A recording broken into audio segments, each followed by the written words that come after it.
Hey guys, Yankee here, and today I want to be talking about Harley Quinn and Power Girl.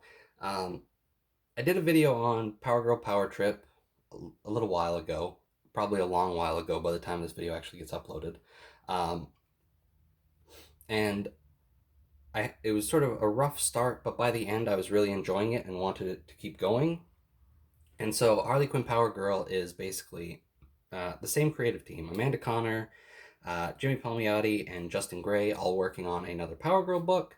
So I thought I would give it a try. I knew that they weren't the same Power Girl, right?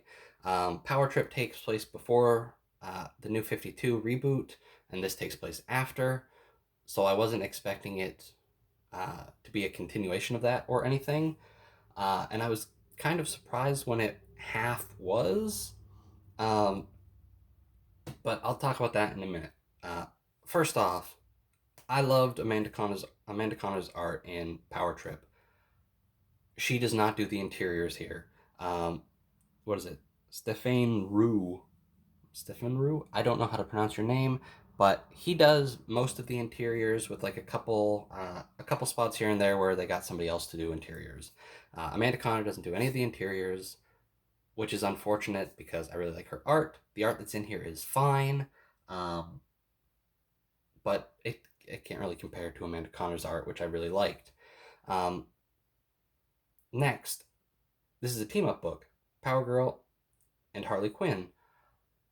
I don't really have much experience with Harley Quinn, right? Like, I've seen her in Batman Beyond Return of the Joker briefly. I never really watched the Batman animated series proper. And then the Arkham games, and she's sort of fine in those. I hate Harley Quinn in this. She is obnoxious. Anytime she is actually in the scene, it's awful. There are points in the book where basically Power Girl and Harley Quinn split off, and it's just Power Girl doing things, and that's good. All that stuff's fine. As soon as Harley Quinn pops back up again, though, it's awful. I hate her. She basically ruined this book for me. Um, okay, let's get to the actual contents of the book, though. Uh, this is like they brought back Vartox. I think is his name, who had a little arc in the Power Girl Power Trip book that I read, and it was fun. And so basically, in this one, okay, this is where it's sort of kind of a sequel. Vartox's planet, which I don't remember the name of, is the planet from pre New 52. And in pre New 52, basically, Vartox's planet was sterilized. He came to Earth to get Power Girl to basically be sort of like the mother for his planet. There was like a magic egg that let everyone reincarnate. It's weird. Um, so basically, we get to the planet and there's like everyone knows who Power Girl is. There's statues of her everywhere. Um, People know that Vartox is kind of like in love with her, and it's fun. But this is a completely different Power Girl, so she doesn't know what's going on. Um, and she does seem like a different character. I like it doesn't seem like this is just the old Power Girl, but we're pretending she's new. She definitely feels a little bit different.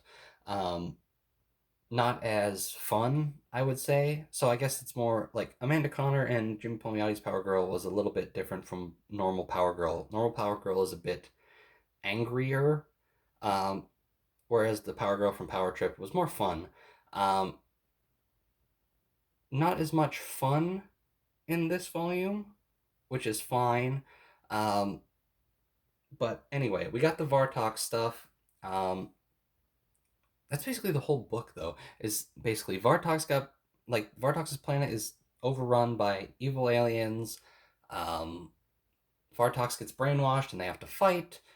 He is rescued, and then at the end, we learn that Vartox has created like a robot Power Girl that he is married and has a bunch of robot kids with, and it's weird, um, but it was fun. This is a okay book if you can stomach Harley Quinn. I can't, so I can't say I like this book at all. I like the Power Girl stuff. I like sort of the throwbacks to Power Trip, which I enjoyed. Um,